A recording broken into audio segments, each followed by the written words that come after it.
you knew what you did, right? And what you did afterwards was very interesting. You went back. Was that on purpose?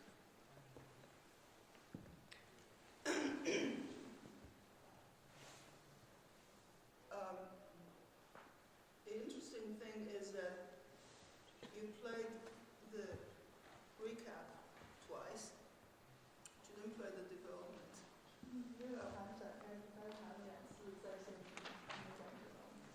So what you did was probably okay, because anybody who doesn't know the piece probably didn't realize there was anything wrong, because it was very smooth and you didn't stop. But the problem was that in your head, that's all that mattered at that point, is what do I do? Do I go back? Do I go forward? Do I end it? What do I do, right? And that affects your performance. So you can't think of anything other than, oh my God, what did I do and how do I get out of it? So why do you think that happened? I want to talk to you about it because it can be very easily avoided, and it didn't have to happen. If you do something really important that you should do with every piece of music.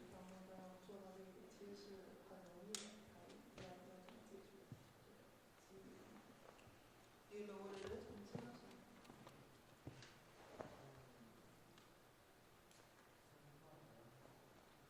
Speak loudly, so that they can hear you.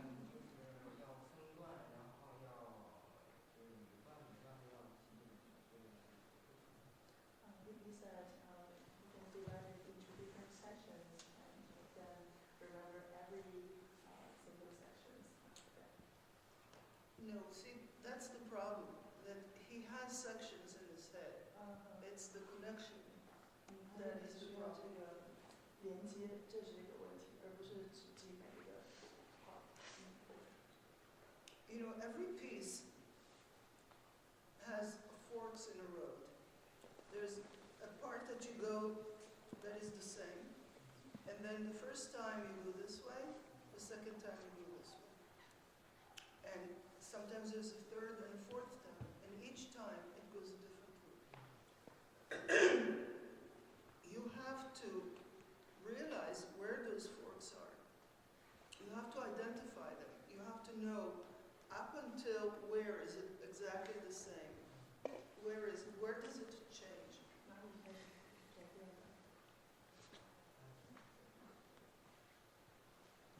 Where's the first time it changes? Is this and this the same?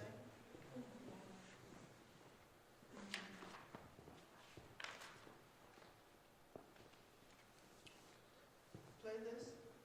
Play this first. Play this. Exactly the same, right? And the first time it goes where? And the second time? See, that you have to know. You can't just hope that you remember. Because your brain knows that it has to go to one of the two. So if you don't control, this is one, this is two, you can go to two when it's supposed to be one, or the other way around. You understand?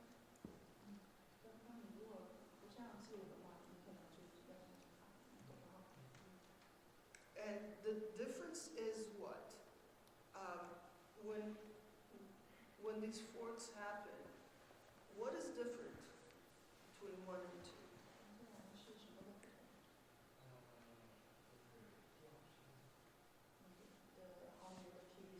The key. So the first time, do you know when you play this the first time, when you play that scale, can you play that? What's next the first time? What key is that?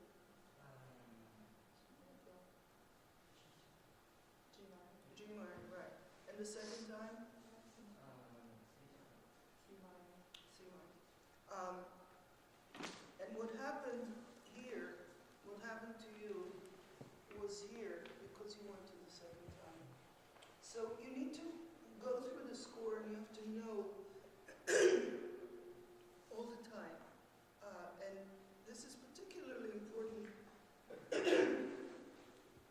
change themes, because that's when he does the modulations.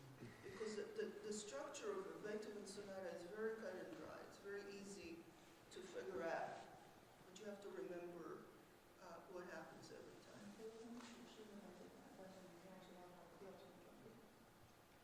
Okay, now, what would you say in Beethoven?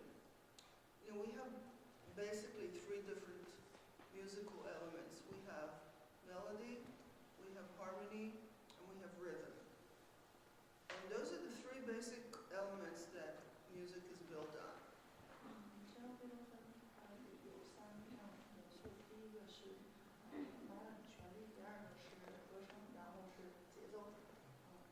Now, in Beethoven, what would you say is the most important thing?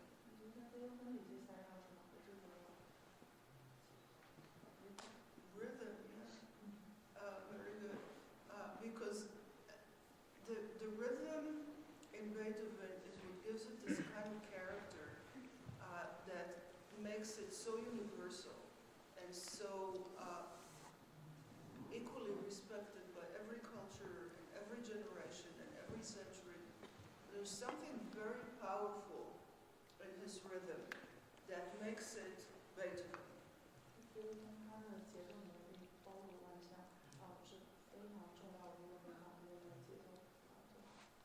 Now, rhythm is very easy to follow when you have running notes.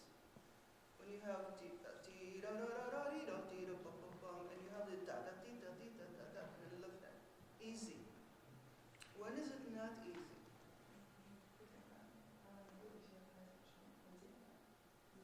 It's not easy when you have short notes and long notes. Because we are very impatient people, and we don't have to do anything when we play notes. We have to strike them, and then we do nothing. In a violin, to hold a note, you have to keep pulling the bow. In an oboe, you have to breathe. When you sing, you have to breathe. Pianist just strikes a note, and it's over. That's it.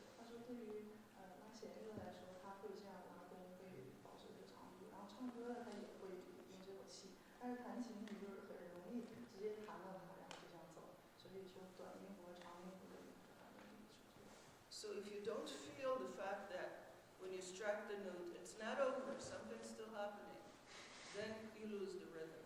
So let me show you, this opening is very tricky.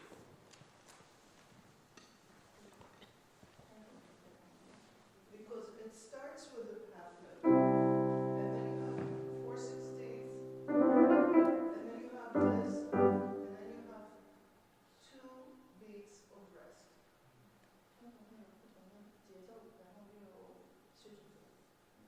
So you're doing great here.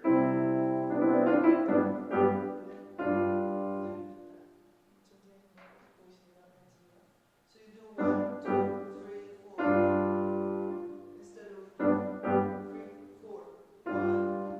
I think maybe you think 3, 4, but there's a space between 4 and 1 that you don't think about. So you go 1, 2, 3, 4, instead of 1, 2, 3, 4, 1. And as soon as you do that, as soon as you do, this is not going to be rhythm, because now you don't have a beat, you don't have a pulse.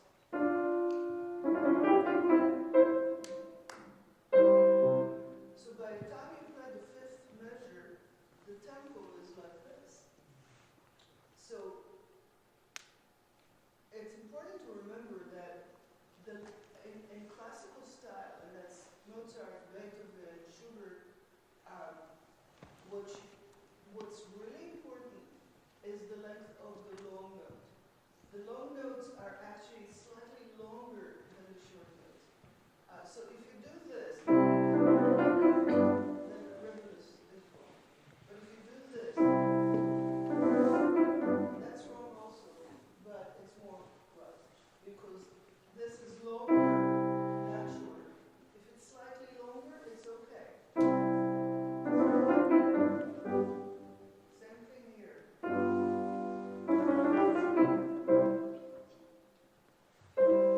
If you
if you cheat a little bit from the rhythm, then by the time you get to da,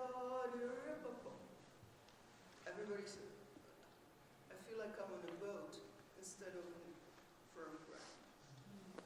他说你这样讲的话，我们大家都知道，你把这个舞台很控制住在这里，然后就知道你的节奏就在这里，而不是像坐在一个船上很漂浮。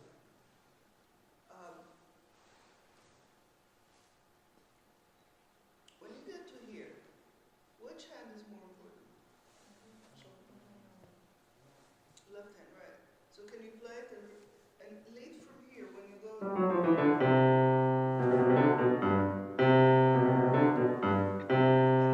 After that, this is really important because that's a wrong note. So it gives it more tension if you really hear it.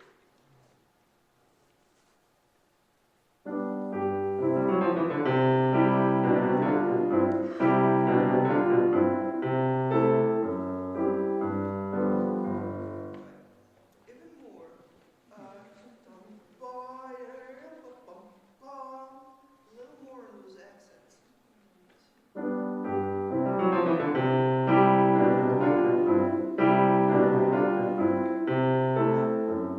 Those accents are more for the left hand than for the right hand. So it's not, not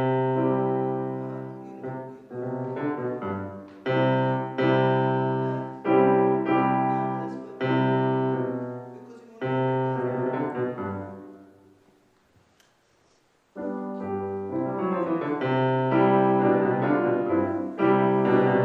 a little less right hand, more left hand.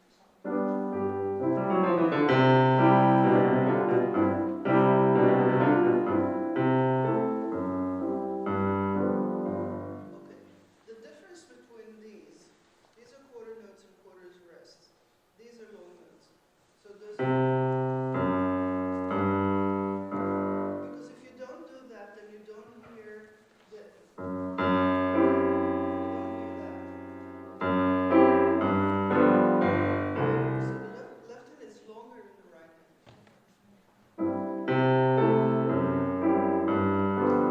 That's right. Okay.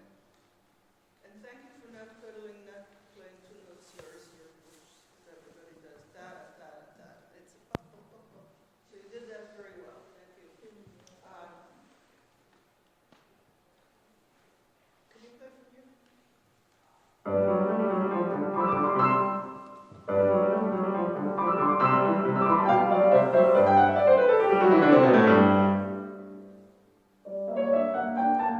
Now you waited long enough before you did it. And I see your teacher already told you that because this was here in the music. So this was here in the music. So this is not the first time you hear it, but somebody's going to tell you this until it finally sinks in because it's really, really important. Because there's no transition here. You just have the modulation to G major, and then the second thing appears, just very suddenly. So you need the time in order to change from this. So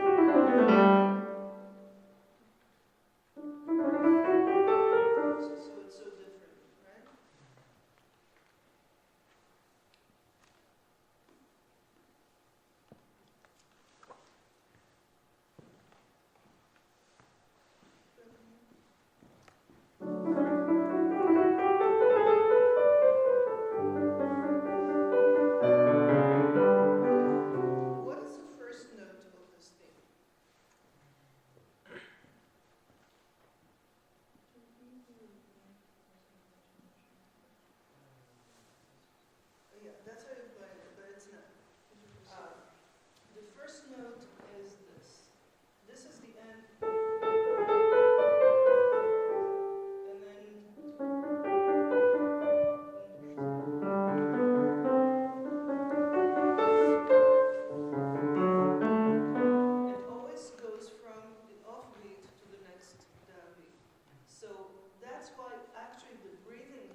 So the right hand goes up, and then the left hand goes up when the right hand goes down.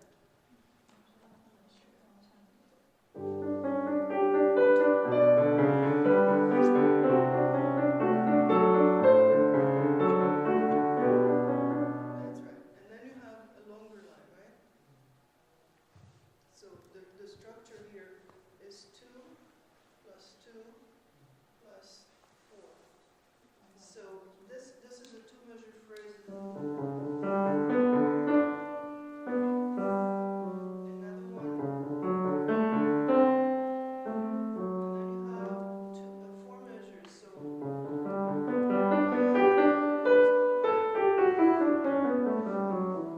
really have to hear that. You have to hear the da-da-dum, pom, pom, pom, and then pom, pom, pom, pom, pom. So the up motion is longer. But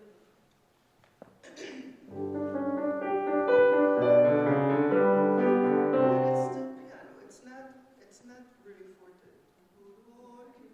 It's just a direction.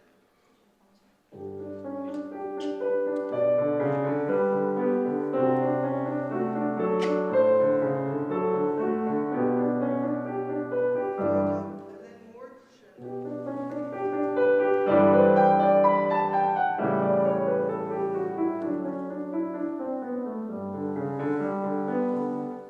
And then the same thing happens upside down. The left hand starts, but it's the same thing.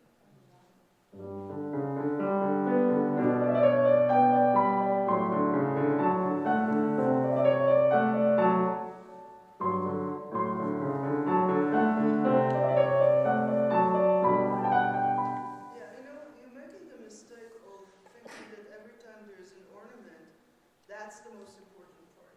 It's not. It's not.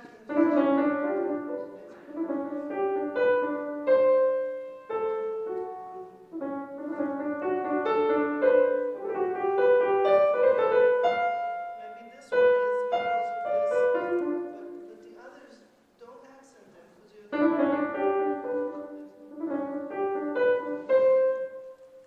understand?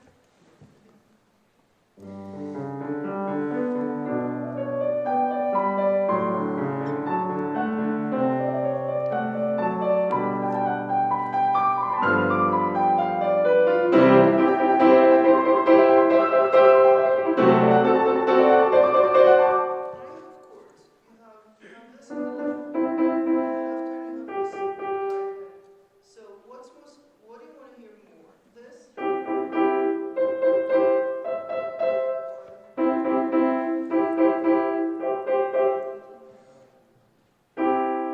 So you have to do it. You have to, when you...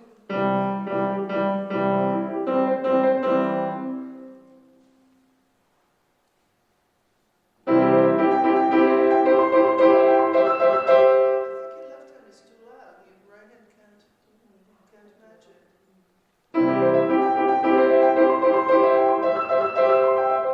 That's better. Yeah. Go ahead. Keep going. Same thing.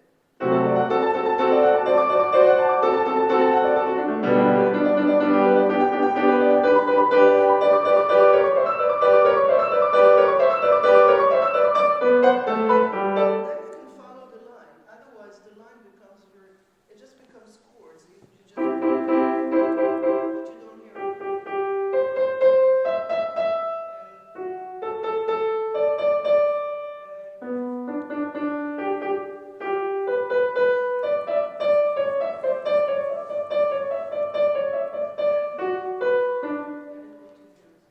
So it's always important when you have chords like this to focus on one voice that is more important than the others. Do it one more time. I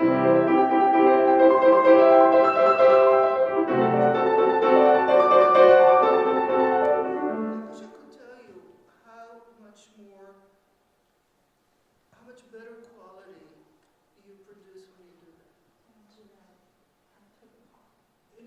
There's such a thing as quality when you play music, and the quality has to do not with the ability to play all the right notes and the right rhythms and the right tempo, even dynamics, but it has to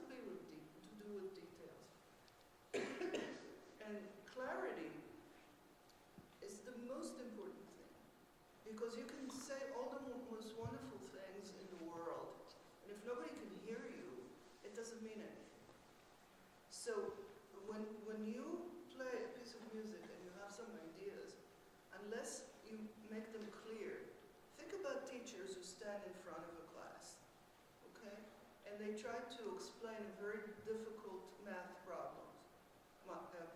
And some of them know exactly how to articulate it so that everybody understands. And others, they sit there and talk, and you listen, and you don't know what to think, right? Because the way you articulate something, the way you express it, if it's clear, it's great. If it's not clear, it doesn't matter. You can work on it until you're blue in the face, and nothing's going to happen. I don't know if you took translate. Yeah, I can translate. 就是说，不管什么样的曲子当中，我们都要最重要的就是这个清晰性，然后表达出来，就是再多的音乐还是节奏什么，如果我们不能清晰的听到，都是白费的。This is why it's so important that we have good pianos like this, because when we have a good piano and we want to do something, it's going to come out. If you have a bad piano, then you can try to do something, but it doesn't happen because nobody can hear it clearly. A good piano is a piano that has a focus to the sound and has a clarity in the overtones that allows people to hear everything. 当我们有非常好的钢琴，这样你如果去做的话，我们是可以完全听到里面这个很清楚的声音。But whether you play something clearly or not has completely to do with listening, with how you listen. This is the most difficult thing to teach and the most difficult thing to learn, is to really listen, not to what's in your head. You may be playing the piano and you're listening to a recording of, some great pianist that you heard, and that's what you're hearing, and I'm hearing what you're hearing. 有的时候在你听录音的时候，你听的是这些大师弹，并不是你在听你自己弹的时候，那个用的耳朵是不一样的。But if you listen to a great recording, that you say, this is really good, the number one thing that happens there is the clarity, is that you know exactly what they're doing. You know how the phrase is shaped. You know which voice is more important. 当你意识到这个录音是非常好的，第一点最重要的就是我可以清晰的听到他的所有的声音，他想要表达的，我们都可以清楚的听到。And the most important thing about clarity is the layering of the voices. Because we have a single instrument that sometimes plays 8 or even 10 voices at the same time. But it's the same instrument. If you took those 10 notes and you gave it to 10 different instruments in the orchestra, you would hear everything. It would be very clear. But on the piano, it's all sounds the same. So you have to create these layers of sound. And it's sometimes more than 2 layers. Sometimes it's 4 layers. But you have to have a clear idea. This is the top. This is underneath. This is underneath. This is the bottom. 然后非常清楚的意识到，你弹琴的声音是有很多个层次的，甚至要比2个层次更多。它不是像在交响乐里面，它10个不同的乐器都能10个不一样的声音。但在钢琴上，你就一定要很认真用耳朵来听，分辨这一些层次。And something like this is a good example of how difficult it is. Because the left hand is doing this. That's all it's doing. So it's very easy to play it loud. The right hand is doing a lot of notes. And it's very easy to do this. Instead of... So the right hand has to have its own balance of the thumb being stronger than all the other hands.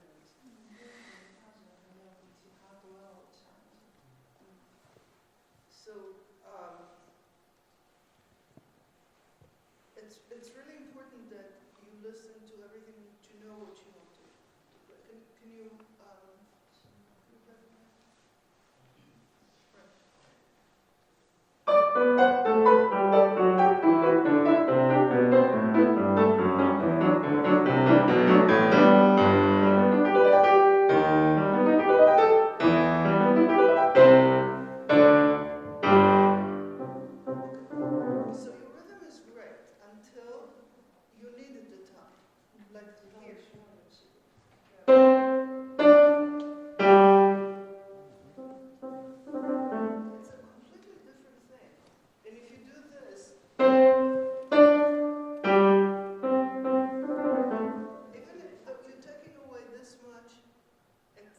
changes everything.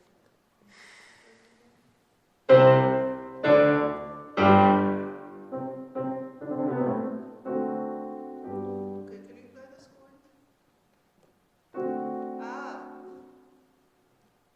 you listen differently this time, right? So now the balance was good. But the first time you just played it. You have to think about it before you play it. Remember that once you play a note, it's too late to do anything about it. It's not like a violin. If you don't like it, you can change it. You can change the bow.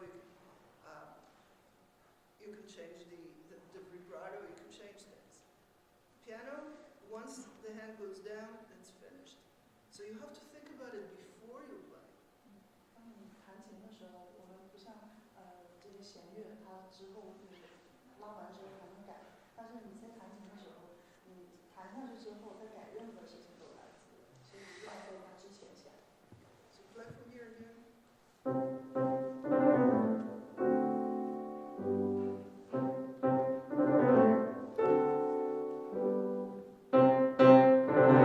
So when you really listen, you play very, very well. 当你真正听的时候，其实你弹的真的很好。What you have to teach yourself to do is to listen every time you play. 你要教自己去听所有的音。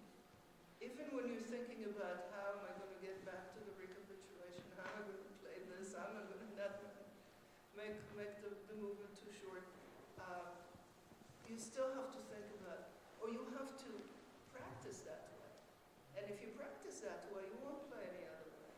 If you practice always playing the right sound, then even if you don't think about it, it's still going to be that, because that's what you got used to doing.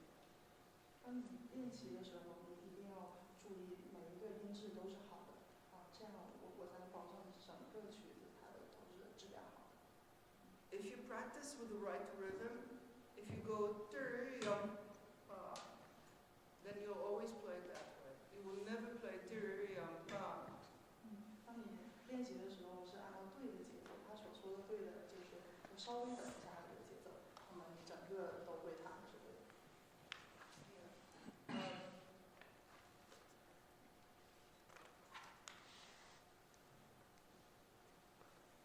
This is the most surprising thing about this piece, because you already played the recapitulation. It's supposed to be all, just resolving at that point, and then all of a sudden, when you're playing this, which is close to the end, if you look at this, this is close to the end, and instead of going,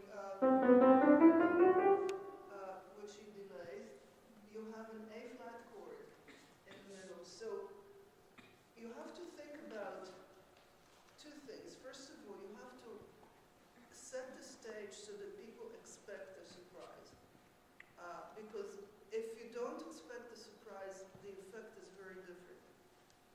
If you expect something to happen and you're listening and then it happens, then you get the full impact. 你要做一些就是一个赛场一个准备，就是我准备要有这个很惊喜的和弦出现，就是这样你给这个舞台有一个好的准备。So what do you need to do in order to make this a very surprising chord?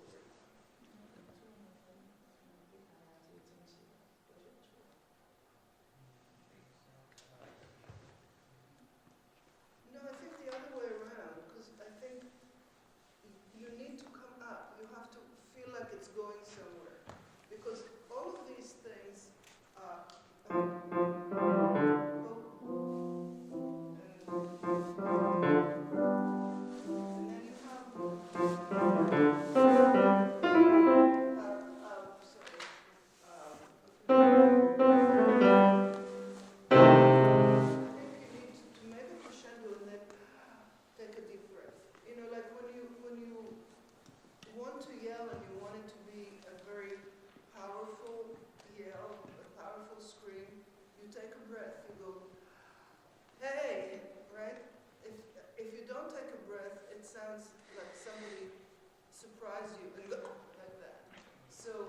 you need to take a breath, but you need to prepare that breath by growing. Tyrium, tyrium, pa. 其实就是我们所说的张力，就是让再等一下。 That's right.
Downbeat, right? It's this. If you want this to be really big, what does a conductor have to do? Very accelerate. Yeah, but a strong upbeat. It's the upbeat that is important. It's this that's going to create the sound. If he does this, it's not going to happen. So he has to do this, right? And you have to do the same. Tyrium, pum. Otherwise, it doesn't happen. It's just a chord. Sometimes when you play, if you can imagine yourself a conductor and do what a conductor would do, then you would be much more successful. But you have to think about tyrium, pum. It's a very different upbeat. It's not just the downbeat. The downbeat is too late. It's this that if you want a very quiet downbeat, you go like this. You want a big downbeat, you go like this. So try to put it down.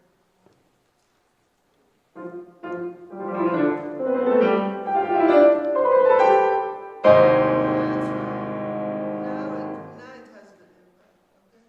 Because this is very shocking. You know, you think this is young Beethoven, right? Opus 2. He was still, more closer to Mozart and Haydn than it was to real Beethoven. And he has this bomb in the middle of the piece. Everybody probably said, "Oh my God, what did he do?" Because it was so surprising. And then all of a sudden you have a cadenza,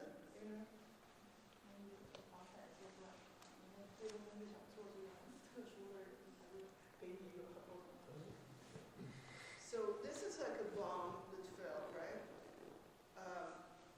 You know what a bomb is? Yeah. And then what happens after a bomb? You're sort of dazed, and then you see,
know what time